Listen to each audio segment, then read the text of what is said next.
What's going on, YouTube? This is DashFight Dylan bringing you the first video interview on the channel. Joining me today is a very special guest. She is a multi game, multi genre player, talent, community manager, artist, chef, fighter, you name it. She does it all. Please join me in welcoming Romanova. Hey, Romanova, how are things going where you're at? Hey, not so bad.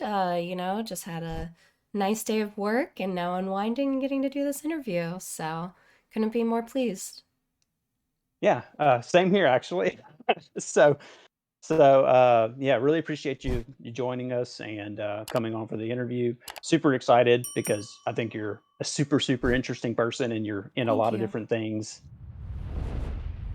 So before we get into the professional side of things, as far as esports and stuff go, I noticed that you have like a love or a really deep passion for cosplay. So tell me a little bit about that. How did that start? And is that still something that you're doing regularly, but you really enjoy? I first started cosplaying in 2012.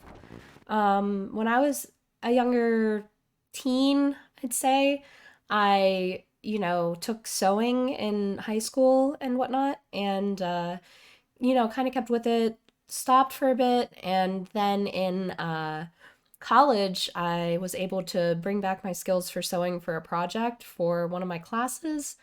And after that, I had a friend who reached out to me that I hadn't seen since I was in kindergarten.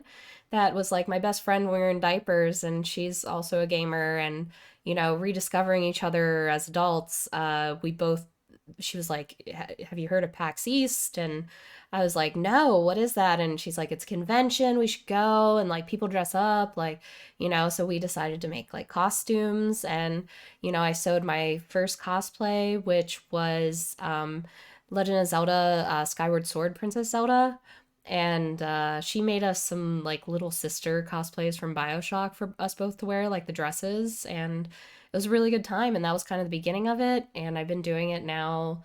So that was 2012. It's 2021. What, like almost 10 years, 9 years?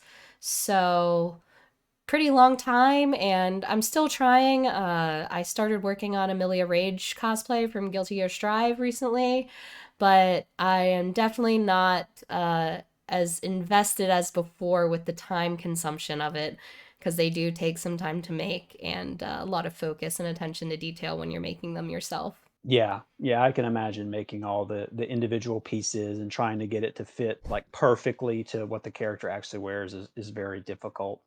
And something else that I noticed as a kind of maybe a hobby is I noticed that you like to cook. I've seen a lot of the things that you put on Twitter.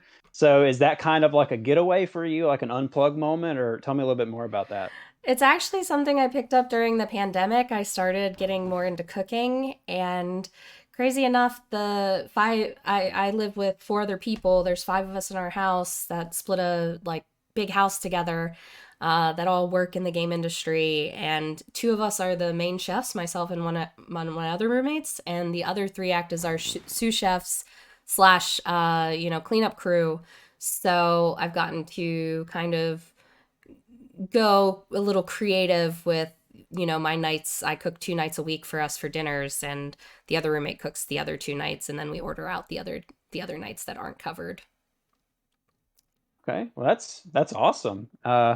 And yeah, I think the pandemic has made a lot of people pick up different hobbies and different things to kind of maybe unplug or just change the scenery a little bit, I guess. But it looks like you're having a lot of fun doing that, and that's really cool. Something else I noticed, you're just so talented. I noticed the other day you posted that you were thinking about maybe opening commissions up for art. So tell me a little bit about your art and where that kind of started. I mean, I've been drawing since I was a kid. I originally went to school for game, like my degree is a bachelor's in game art and design. So I'd originally intended on doing art when I got into the industry, but that isn't the path I took. I ended up starting in QA and becoming a community manager, but I still enjoy art, and I had an amazing time getting to do some mentoring under somebody who is a more experienced artist at my company, and was able to freelance a couple assets for our games even, and just helped me grow my skill in general. So, my art I do in my free time that's like fan art and everything has grown. So I figured, maybe if I have the time, it's just hard because I take up so many different hobbies and things that are time consuming. It's just if I have the time, really. Yeah, and speaking on hobbies, you're also into Muay Thai as well. Yeah. So is that kind of a hobby for you, or are you looking to compete in it? What's your desire with that? So with Muay Thai, I am planning to do my first amateur competition in December. So I'm taking it like serious. I'm not trying to like become like a professional fighter or anything, but it's my current way of like fitness since post pandemic because for the last 7 years before 2020, I had been big into like lifting, powerlifting, bodybuilding. And 2020 came, gym shut down, had to almost like hard restart once stuff started opening back up in 2021 after getting vaccinated. And yeah, I decided to pick up Muay Thai. It's something I've always wanted to try. I tried like before the pandemic to get into like kickboxing as like an intro to it. But it just doesn't hit the same. Like there's just something really special about Muay Thai that I just feel so good after one of my classes. I usually do 2 classes a week and then um other nights that are not the classes, I'll train in the basement with my roommates who also do Muay Thai. All right, that's awesome, and good luck in your competition. If it's streamed anywhere or if it's going to be anywhere that we can watch, definitely let us know. I think we would all love to watch it and support you. Yeah, Um, hopefully I win. yeah, for sure, for sure. I guess moving on to your professional career, so you currently have a role with High Res where you're their community manager. And how tell me a little bit about like your path to get there and kind of what took you there and what do you like about the role? Yeah, so I won't talk too much just because of conflict of interest about the company itself, because they are great, but this isn't an interview for them. But yeah, my path to just get to where I am today, I started in 2016 as a QA analyst contract for NetherRealm Studios, and the game I worked on there was Injustice 2, which is one of my favorite fighting games still to this date, not even just because I worked on it, I just really love that game. Um, and my contract ended around the time pre production started for Mortal Kombat 11. And soon after, because no matter what, you're laid off for 3 months, even if you wanted to go back for another contract, as long as you did well. So instead of waiting, I ended up starting at a mobile developer in the same city in Chicago called Level X. And I was there for about 6 months. And at the time, my partner and I, who was also in the game industry, both of us just wanted to have new opportunities, new place, new surroundings. So we all applied all over.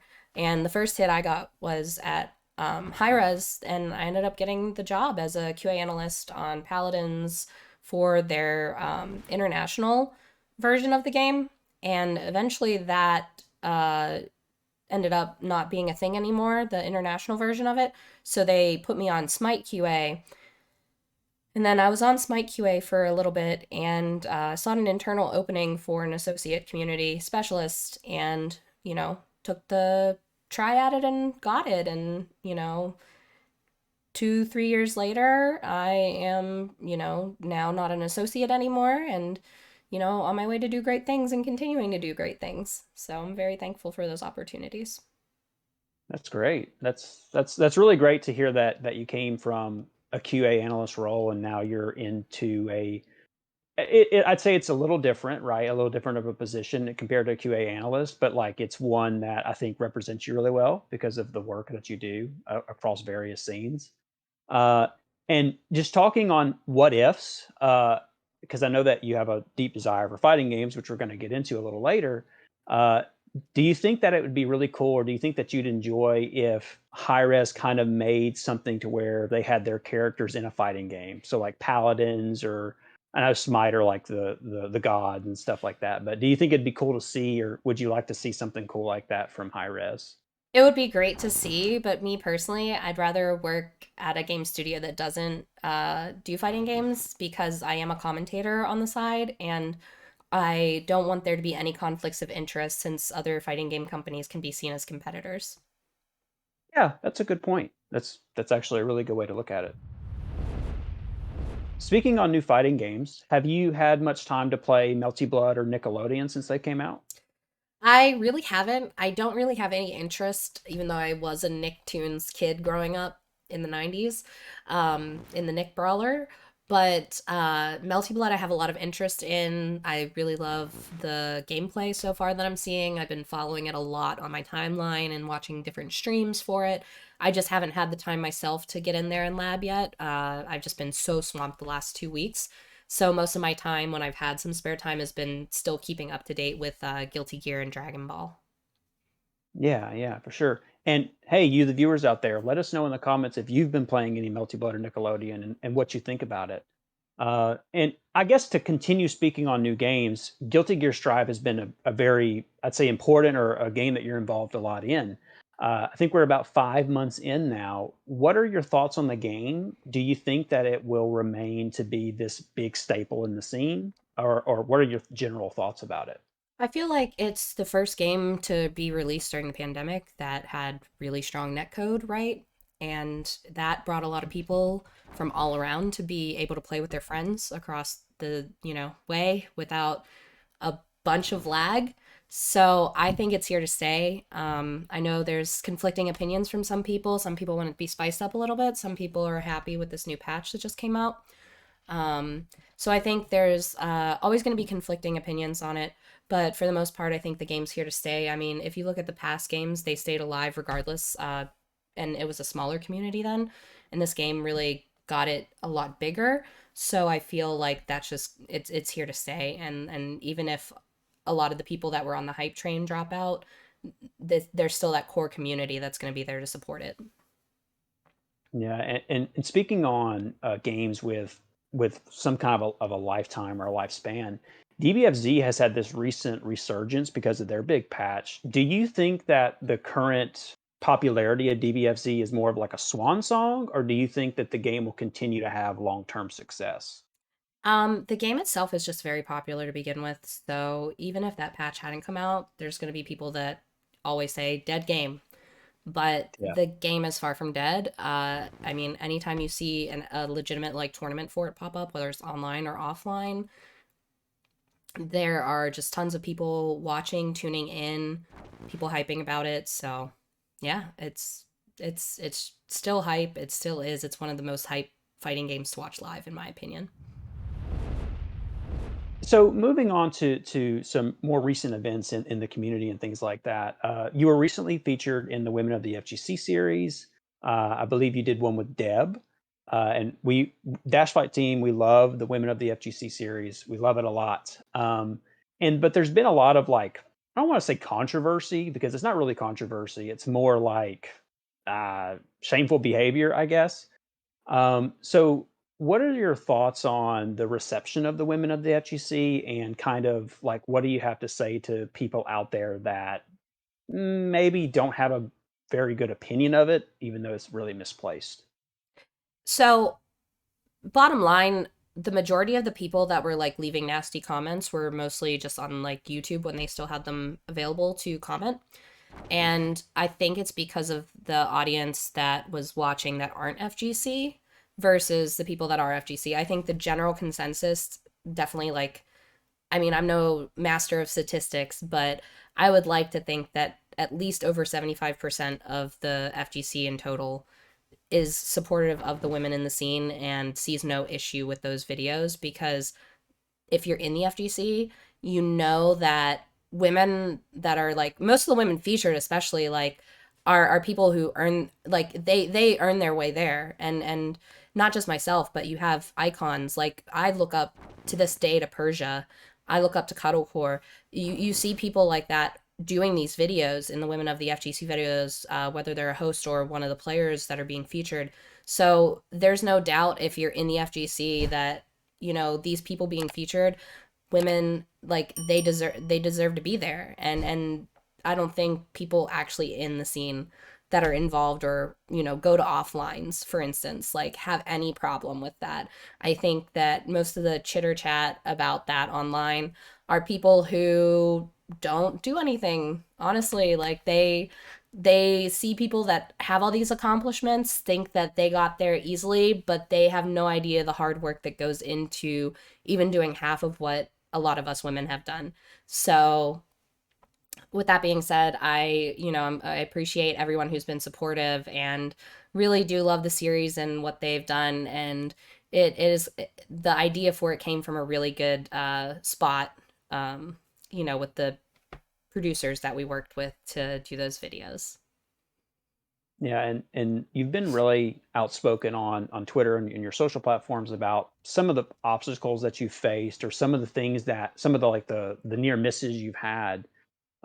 So what would be your advice, or do you have some advice for maybe some women out there that have aspirations to be a player, commentator, or whatever they want to be in the scene, and kind of how to stay safe and stay away from the people that are trying to take advantage of them, basically?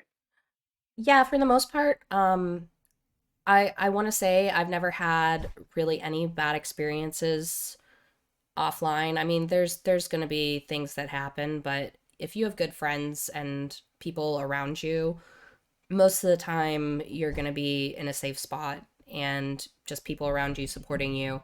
But always question things. Ask your friends if they like if you say you're new to commentating and you get an offer, feel free to ask, reach out to other people that are commentators like myself or some of the other women, that can give you advice on something if you're not sure of an opportunity, because people can be weird. Like, let's just be real here. But for the most part, like, you can tell when it's something legitimate. Um, there's, always opportunity for growth. It's not gonna be an easy path, whether no matter what you identify as, it's not gonna be an easy path. But people who aren't, men, for instance, like there are men that are going to have a hard path sometimes to get up there too. But it's always, I feel there's still going to be a little bit more difficulty until we have even more women in the scene for women to be able to climb faster, or people that are non-binary, trans, um, etc. So, just keep believing in yourself. We believe in you, and we're always there to have your back. Yeah, for sure. And I agree with you, and I reiterate the same message. Just don't give up. So we've highlighted a lot of your interests and a lot of the things that you're involved in, and you're involved in a lot of stuff. How do you balance it all? How do you balance your full time job with your freelance, with all these other things that you're a part of? It's hard. There's times where I've gotten down and, I've had a written planner. I have used programs I use for work a lot. I use this program called Trello, and I've made my own Trello board to make sure I don't lose track of different things coming up, events, booking things, different assignments, uh, and put deadlines on them just to make sure I'm getting them done, trying to stay organized. Sometimes that falls on the wayside, but um, that's really the best advice I can give on that. It's hard no matter how you try to do it. You just have to prioritize what's most important to you. Yeah, for sure. And between all the games that you're a part of, whether professionally, for fun, just in any capacity, what would you say, like right now, is your favorite thing to play, or maybe even commentate, to just be a part of in general? I'd say ultimately probably still Dragon Ball. I just it's the game that really, I think, led me to fully grow as a commentator and fully just grow into a community that I feel genuinely appreciated in. There's always going to be trolls, but for the most part, like anyone offline that I've been around with Dragon Ball have been warm and loving and sweet, and we'll play casuals, and it's just a good time. Like, we just love Dragon Ball, and it's something I've loved since I was a kid. So it's an amazing experience. My love for Guilty Gear is growing every day, and that's always there. But yeah, those are the two main ones. But I'd say, like, if you make me have to pick one, it's always gonna be Dragon Ball at the top just because of what an impact it's had on my life so far. Yeah, for sure, for sure. I can relate with that, definitely. And you're right, Dragon Ball's been a part of all of our lives for so long. Yeah. So yeah, whether you really like the anime or you just, I think everybody at this point kind of knows what it is. So I really enjoy Dragon Ball Fighters as well for the same reasons. Um, so for, as far as your commentating career and getting ready for sessions, do you have some kind of like exercise or some kind of routine that you do before you maybe go on camera, go on stage to commentate DBFZ or Strive? Um, my biggest thing is just trying to be prepared uh in a technical way, and that part I do just by labbing at home, watching other streams, watching videos, always keeping myself up to date on everything because you need to be sharp, especially because my style is kind of analytical play by play, so you definitely need to be sharp on that. Other than that, I would say the only other thing is if I'm in a tournament that might not be in the area that I'm normally used to, or it's not a big one where there might be smaller names, they're important too, and they have stories in their local scenes. So I like to kind of look at the brackets beforehand when they're ready and research the players that I might not know because you're not going to know everyone. Maybe eventually, but for a while, especially when a game's new, there's so many new people playing it, and you want to know their stories. I think one of the most amazing parts of commentating is telling the tales of the community, and that's what kind of drew me into loving the FGC all the way back to when I was into Mortal Kombat. So Do you have any advice, or what advice would you give to people that want to kind of work their way into becoming a commentator? Where should they start, and what do you recommend that people do to get into that niche or that profession? well, if we weren't still in a pandemic, I'd say start at your locals, but not many people have that access. They might not know where their locals are because of, all the issues that we've had because of the pandemic.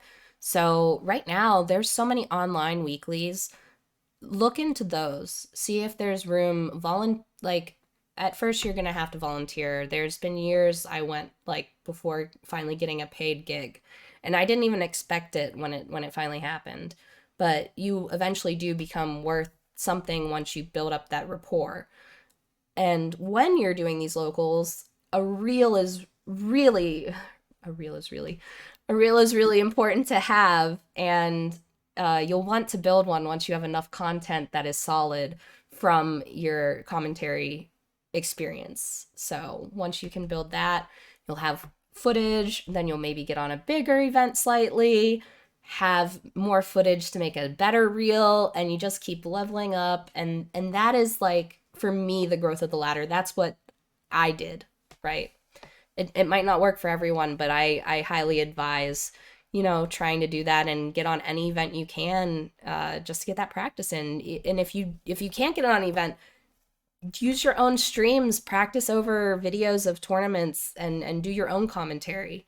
That's always really good practice too, just to get a feel for it. Yeah, I really like what you said about locals. Granted, we are in a pandemic, but I think that's a really cool way to give back to locals in a way where it's like, hey, like I'm up to volunteer to commentate or whatever, whatever you need me to do in that capacity. So I think it can also give back to the locals while also benefiting you as well. So that's really cool. That's actually a really nice way to look at it, cool angle to look at it. So I guess just a final question, and I know that it's probably being asked a lot because it's this big talking point for all fans of NRS games is what do you think or what would you like for the next NRS game to be? Whether it's Injustice 3 or the next Mortal Kombat, a new IP, kind of what would you like to see as the next NRS game? I want Injustice back.